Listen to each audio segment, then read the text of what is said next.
Hello and welcome everybody, and thank you guys for joining me again. My name is Wilky and here we are with a new devs talk. Yes, this is a day old, I'm a bit late to the party, but nonetheless, here's a quick rundown as per usual. The link is in the description below, so you can read all of this there.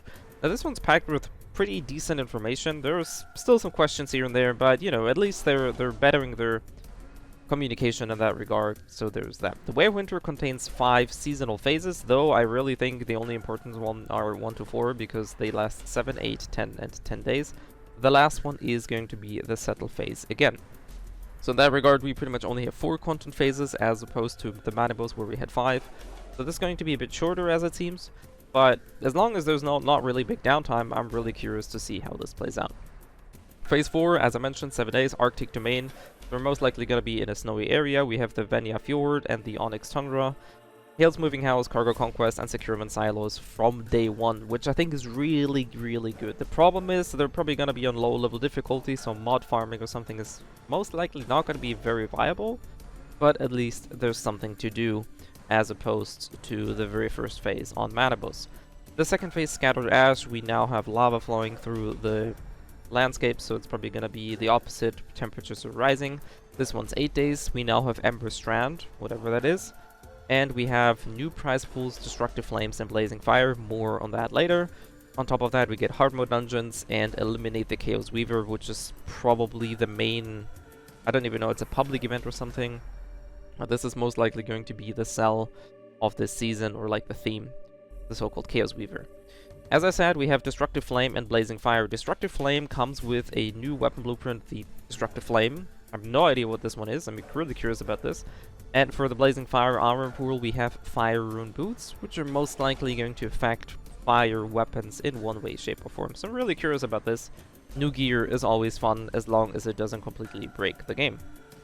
Now, Phase 3 is a bit weird in that regard, because the only thing we're gonna get is promo dungeons and then Eliminate the Chaos Weaver again for 10 days. So this seems like the sort of get everybody on gear going, everybody tier 5, everybody fully calibrated, people just farm stuff. And then we have Phase 4, which is essentially the showdown. This one here, we have the highest level of Chaos Weaver spawning in the event Frost and Flame. We also have 2 new prize pools, Tranquil Frost and Frost Domain, which I think is really cool about this one. And a new seasonal progress built Thermal Towers, which is probably going to be similar to the Manibus event. You have to attend some public crisis events in order to get a score. So I'm really curious about how this plays out. And I do really like the idea that there is a little bit less of like downtime inside the scenario.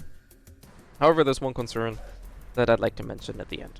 As I mentioned, Destructive Flame and Blazing Fire have these new items. Tranquil Frost comes with the magic name, a Tranquil Frost, but the Frost Domain comes with the legendary armor blueprints, Snow Camouflage Gloves, Blackstone Hood, Blackstone Jacket, and Blackstone Shoes. Now, I haven't seen or heard any of this, so this seems like a completely new armor set to be available, which I really like, because I really think there needs to be more stuff in the game. But I'm curious to see how it plays out. And Phase 5, after that ordeal, is essentially your settlement phase again, which there is absolutely no word of what's going on like after this. So I suppose that after we finish the first set of Way of Winter, it's probably going to be another set of Way of Winter on hard mode maybe, or we're going to go back to Manibus. I'm curious to see how that pans out. Now, there are some couple other changes. Remember, we also had one of the previews where they talked about you can leave the server early in order to be able to play this one. This is really cool. They also said that they want to streamline tags, so this is really good, because on the other server it was relatively confusing, because people with different builds would ideally switch to different servers, which is obviously very atrocious. So they are definitely making sure that right now all servers are going to have the same seasonal tags, which I think is really good. Same goes for the prize pools. Cradle overrides, they're also looking at adjustments. I'm really sad that there's no word on what exactly they're doing there, because I think this can make or break some builds. So I'm curious to see how this plays out. We're also going to get the blueprint conversion. I think this is a very controversial thing to be in the game, so we're going to be curious to see how this pans out. And that is pretty much it for this news update. Thank you all for being here. As I said, link is in the description, and I'll catch you guys next time.